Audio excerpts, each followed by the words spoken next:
Hello and welcome to Everybody Pulls the Tarp. I'm your host, Andrew Moses, and with me today is a very special guest, Keith Urgo, Associate Head Coach for Penn State Men's Basketball. Hello, Keith.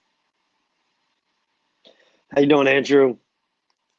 I'm doing well. It's great to have you on the show, and I hope you're doing well, and looking forward to a great conversation here. Well, thank you for having me. It's an honor to be a part of the show, man. And I just quickly want to say thank you to so many folks out there on the front lines helping us each and every day through this pandemic. And those people have to be shouted out pretty much anytime anybody gets a chance. They're literally life heroes at the moment, and we appreciate all that they do. I just wanted to make sure I said thank you. Thank you for having me on, man. You got it, and thank you, Keith, for that. Well, like everybody, Keith, you and the Penn State basketball program, were affected by this pandemic. You guys were amidst your best season in 9 seasons with the program. If I remember correctly, you guys rattled off 20 wins out of your first 25 games. Had a couple hiccups at the end, but you were a lock for the NCAA tournament, and the Big Ten, makes the announcement that the Big Ten tournament is postponed. The NCAA tournament gets postponed. Talk a minute about that, but specifically, around how the coaching staff and the players, handled, these unprecedented circumstances during a really high point for the program that you've been building for so many years.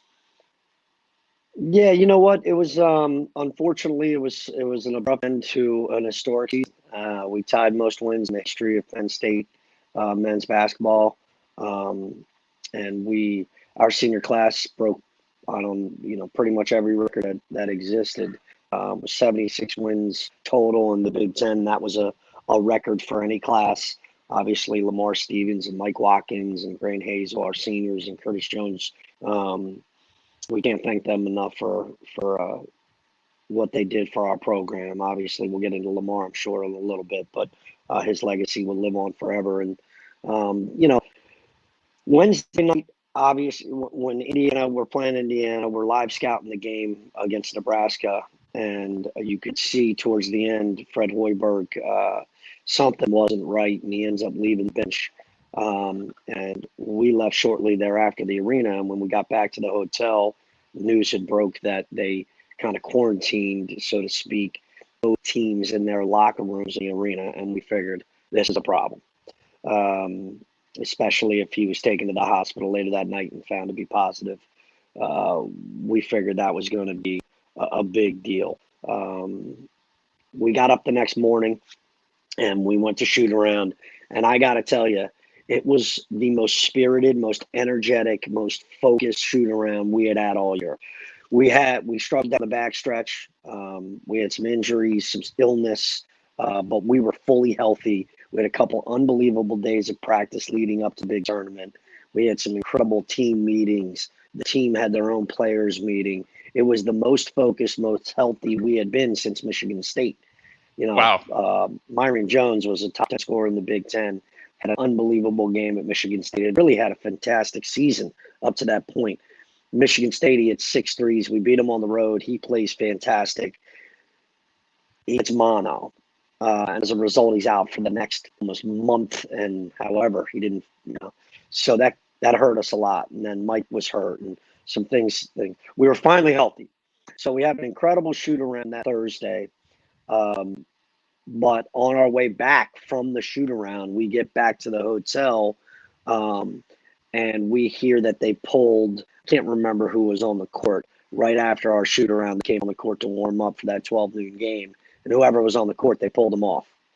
And once we heard that, we were all told to come downstairs, Sandy Bar, the whole bit.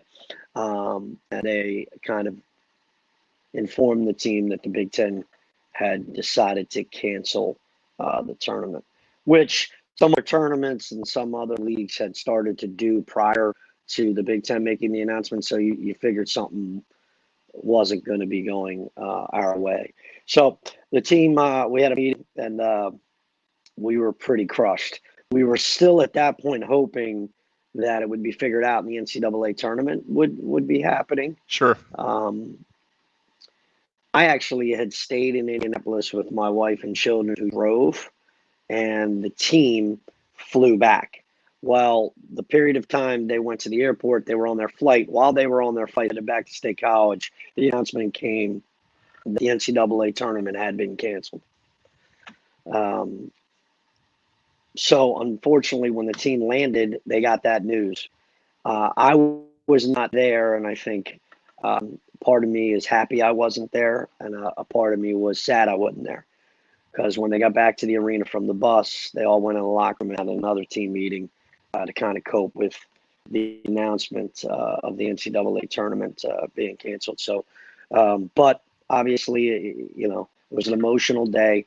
And at the time, you were weren't sure if the NCAA tournament really mattered or this was all just kind of an overreaction. Well, within 24 to 48 hours, everybody quickly realized this was not an overreaction. They canceled the NBA season and so on and so forth, and things started to happen rapidly. And obviously, for the health of all humanity, this was the best decision for all of us, our student athletes, and for society. So it became a global issue, and we're grateful that the Big Ten had foresight to do it when they did. But as a result, it put an abrupt end to what we believe was going to be a historic run in the Big Ten tournament. We were prepared to make a run. We had felt as good as we had ever felt. And honestly, we couldn't wait to get to the NCAA tournament. We were so excited to play someone different. We had had a grueling Big Ten season, arguably the best Big Ten from top to bottom in basketball it had ever been. And we were right there to win it with about a week and a half left. We had beaten teams like Purdue on the road, Michigan State on the road. We felt like there was absolutely, I mean, no team that we could face in the NCAA tournament on a neutral site that we wouldn't be better than or didn't feel like we were capable of beating. So we were just incredibly excited to make a run, and unfortunately, that never came to fruition. But doesn't diminish the success that our senior class had, that our team had, and how proud we are as a staff to finally get to a point where we believe the program is headed in an incredible direction. And this just wasn't a one-off. We believe our guys coming back are more hungry than ever. I was just mentioning to you offline that typically at the end of the year, you're exhausted and tired and you're ready for it to end. Well, not this year. And with the abrupt ending, our guys didn't even take more than a week off, and they are ready to get back to work. They're chomping at the bit. Our leadership is fantastic. And we have a lot to thank. We have a lot like Lamar and Mike and those guys who left the program the way they did. We have them to thank for that. Well, that's phenomenal. And what you talk about, Keith, is I think mentality, right, and resilience. You know, when I hear the words you described there, and you were just named one of the top assistant coaches in all of America in college basketball. So congratulations on that. But knowing you as well as I do over the years, right, I know that a large part of that is you, and you as a recruiter, you as a leader. Talk about building a program and building a team. You guys have been at this for 9 seasons now, and every year it seems to get a little bit better, and the formula starts to work a little bit more. Talk to me a bit about recruiting. What do you look for in these individuals besides what they can do on the court? Because we know you're looking for talented basketball players. What are you looking for in the people that you're recruiting to the program? First off, thanks for that. That's an award that goes out to our entire staff, and you don't do that without great players. So, and a great leader in Pat Chambers. So I appreciate that mention. But I'm grateful for everybody on our staff for that. As far as recruiting, you know what? It's changed over the course of our 9 seasons at Penn State. It's really about culture. And in order to develop our culture when we first got there, it got a little hairy. 5 months after we got the job, everything kind of went down. The big announcement at Penn State, the big scandal, and that it was already a little difficult to recruit to Penn State, and it became very difficult for the next 12 to 16 months after all that news broke. So that kind of set us back a little bit. So early on, we had to take pretty much anybody and everybody we could to form a competitive basketball team in the Big Ten. And then when we were kind of getting through that rough patch, we were able to start to develop our culture the way that we wanted it. And what we did was we've tried to seek out relationships with great players and great families and great schools in specific regions when we first started. And that was really the 95, the Northeast corridor, up and down 95 from Connecticut down to really Northern Virginia, because that's where I'm from, Washington, D.C. That's where a lot of my relationships are from. Pat Chambers, Philadelphia. We both coached in Villanova. For 5 years, I developed really heavy relationships with folks in Philadelphia. So we figured if we could take the Northeast type player, the tough, the rugged, talented player, and we could mold them into Big Ten player, we felt like we could be extremely competitive in the Big Ten. And at a place like Penn State, for whatever reason, they had struggled to bring in kids from the Northeast region, like Philadelphia and DC. And so we started to really hone in early on kids that were freshmen and sophomores. And obviously that boded well. You know, we got a big transfer in DJ Newble out of Philadelphia. He kind of started it. You know, obviously development with Tim Frazier having been there. Ed DeChellis and his staff had Tim Frazier, who was a hidden gem. And we dove into him, and he obviously had a tremendous career. DJ Newble, you know, he convinced DJ Newble out of Philadelphia, who was at Southern Miss at the time, to come. As a result, DJ Newble, we hone in on Shep Garner and Roman Catholic. We developed that relationship for literally 3 years. So we started to realize, okay, we're going to go after kids that are just under the high major radar, so to speak. They might have one or two other offers, and we're going to develop incredible relationships with them when they're really young. And by the time they're potentially making their decision, we will be like family. So we did that with Shep Garner and his family. And we focused on guys that had a good family nucleus, guys who were considered really good kids in their community, were on good AAU teams, but didn't have to be the star, and coming from high-level high schools like the Philadelphia Catholic League, the Washington Catholic Athletic Conference, some of the best high school basketball in the country with the best coaches and the best schools academically that could come in and compete right off the bat. So Shep Garner, and then obviously when we were recruiting Shep Garner, we started to develop relationships with Tony Carr and Lamar Stevens. Those relationships and Nazir Bosley, they started when those kids were literally freshmen and sophomores. So by the time they were making their decision as seniors, we had developed incredible relationships for 3 or 4 years with them, their family, their sisters, their brothers, their uncles, their high school coaches, their grade school coaches, you know, and we tried to make it as much of a family environment as you could possibly make it. And then Penn State speaks for itself. When you finally get kids on campus, which I had agree. been the struggle for so many years. Yeah, when you get kids on campus for a football game, they're blown away. It's like, wait a second, I can come here. I'm 2 hours, 45 minutes from Philadelphia. I'm 3 hours from DC. I'm 4 hours from New York, whatever it might be. I can still come play in a Big Ten conference. I can come to this place, kind of learn to become a man on my own, but still be close enough to home. And you know, you come to Penn State for a whiteout, and you had never been there before, and you're a coach or you're a player. You are literally shell shocked. You're blown away. Yeah. And then you get them in a room and you talk about the alumni base and the degree for Penn State and what that means, and really life after basketball. And when you're approaching and recruiting kids with great families, intelligent, articulate, and educated families, they see life after basketball is really important. Okay. And on the Northeast, if you have a Penn State degree, chances are you walk into any office at any time, there's going to be a Penn State or someone who knows someone who went to Penn State. There's going to be some sort of connection. The network is absolutely fantastic and unlike anywhere else that we've ever been. So, you know, it kind of tells itself. So, Yeah. you know, you have the brand, then we developed the culture.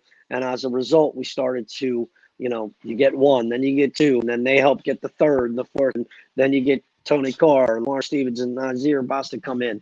And then Lamar Stevens, obviously Seth Lundy, he was at Roman Catholic as a freshman, and you use Lamar, he starts recruiting Seth Lundy. So players start to really recruit players that they want to play with. And that's how all of a sudden now That's you how it see starts to our evolve. success in recruiting. Yeah. So it really is about players. I mean, we develop relationships early on, and then the players, we get them on campus early. The players start to develop really strong bonds, and they recruit each other. And that's kind of how it's happened. But as far as the culture is concerned, we've really started to develop relationships with kids that are superstar on and off the court. And you Sure. see that in Lamar. You see that in Myron Jones and Miles Dredd, all the kids that we have coming in, high level academic students with tremendous parents. And now the sky is the limit because, a lot of times when you have players that struggle in the classroom or struggle socially, when they show up to play on the court, they're not all Michael Jordan, where they can just turn it on and turn it off and be in the moment. If you have things weighing on the back of your head, like those social issues or those academic issues, chances are you're a step slow on the court. Well, now we have guys that are really high academic kids, really tremendous in the community. So when they show up to the court, it's all basketball all the time. You don't have to worry about all that other stuff. So that's why we believe that our program's headed in such a tremendous direction. It sure is, and let's talk about that work ethic and going the extra mile a bit. So this show, Everybody Pulls the Tarp, is really predicated around a philosophy that I have, that great teams and great organizations are powered by individuals who contribute far beyond the boundaries of their job description. And I know some of your players, and I know the program that you've built, and you all surely pull the tarp and do your part, like you described in the community. I can recall, you may not remember this, but a long time ago, your players were supporting a charity event that we were organizing in town in State College, and you and Coach Chambers said the players would be there and that the team would be there, and we would always get increasingly worse weather every year. And I remember saying Yeah, I every remember. year that one of these years this basketball team is just not going to show up. It's so cold. And sure enough, every year the players show up. Sometimes they're bundled in their winter jackets, but you and the players always showed up, and you always showed up for the community, and it always left an impression on me and left an impression on those in the community. And even though maybe the wins weren't piling up as fast as everybody wanted, I think that work ethic and that desire to do the extra things, to be part of something bigger than just basketball on the court, made a difference to people. Can you talk about that for a minute, and how all those little things that the program does outside the bounds of just playing basketball contribute? Yeah, I think a lot of people who are on the outside don't necessarily understand the time demands on these guys and what they're asked to do, not only from a basketball standpoint, academic standpoint, but also represent the university. And I think that comes with having so much pride in Penn State and the community.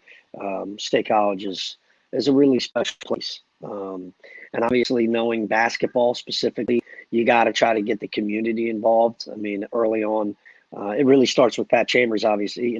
You had mentioned his energy, his work ethic. When we first started, we knew we had to go into the hub and jump on tables and throw T-shirts, and we were willing and ready to do whatever, whenever, to try to generate some energy and some buzz with the student body and the community. So it started with him.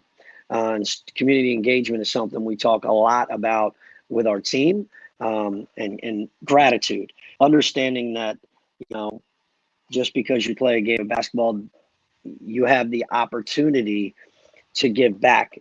And with those 750,000 living, breathing, paying alums, there's a lot of kids and a lot of people that you have the ability to touch. So giving back and being grateful for the opportunity to be a part of college basketball, but specifically the Big Ten and Penn State University, it's kind of an obligation to give back.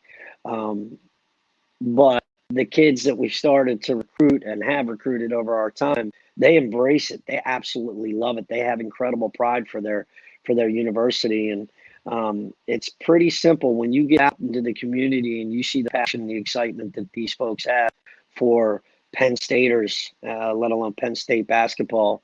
It gets your juices flowing, and you're excited to get out in the community and do things like Autism Speaks. And I commend you. Obviously, I remember being there, 9 seasons ago or whatever it was, and you know, yeah, the weather might not have been great. It got progressively worse, but the crowd seemed to get progressively bigger because of the work that you and others have done on behalf of Autism Speaks. The event keeps getting bigger and better, stronger, and it's a testament to you.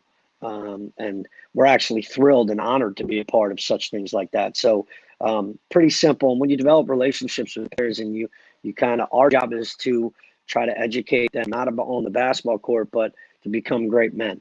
And if we do that and we develop great relationships, they're willing to dive on the floor for us and run through a brick wall for you. If they know you care about more about what happens after basketball and for life than you actually do about what happens on the court. They tend to want to do whatever you ask. And those are the kind of relationships that Pat Chambers has with his players, our staff has with our players. And as a result, we really enjoy getting out into the community. And the community is receptive to all of that. There's so much going on at Penn State. They love their athletics. It's a college town. It's pretty incredible to be a part of. Well, thank you for all of that, and obviously thank you for all your support of the Autism Speaks program over the years. We couldn't have done it without you and your guys as well. You've talked a lot about work ethic, and you mentioned Michael Jordan, and obviously we all just witnessed this great documentary, The Last Dance. I'm curious how talk for a minute about how one player can transform an entire culture, because it certainly seems to me as an independent observer of that documentary series that Michael Jordan had this ability to make those around him better. Yeah, well, there's no question about that. And obviously, I think it was for Penn State, for college, it's a little bit different because you're not going to have those guys for 10 plus years. You got them for 2, 3, 4 years. So it really starts with the leadership, and that's Pat Chambers. That is, to me, the most important piece to a college basketball program. And what are you looking for? And in Pat Chambers, you have someone who's got incredibly high values, combined with the energy and the passion, and that's necessary, and really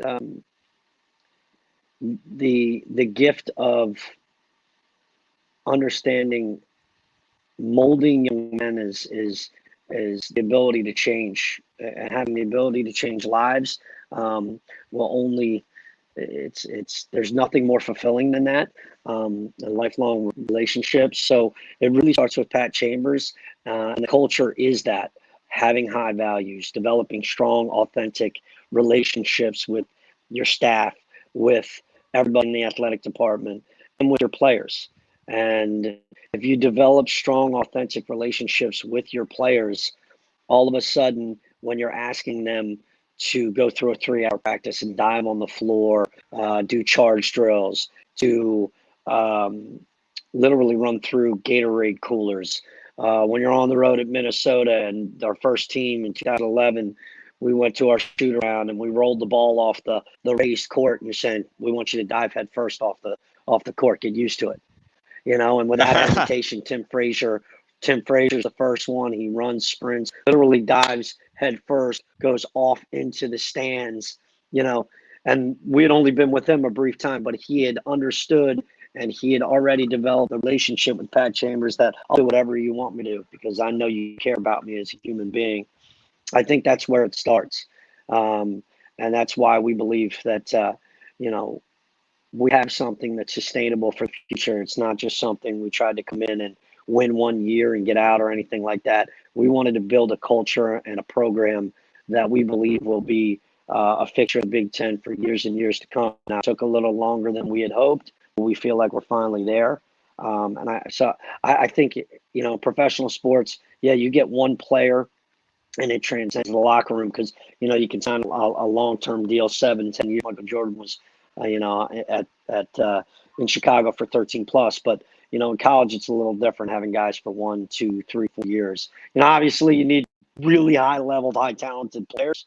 But, it's the leadership that I think changes. That means everything in college basketball, and I think Pat James is one of the best in the nation. He sure is, and as a Penn State alum, you feel the energy from day one.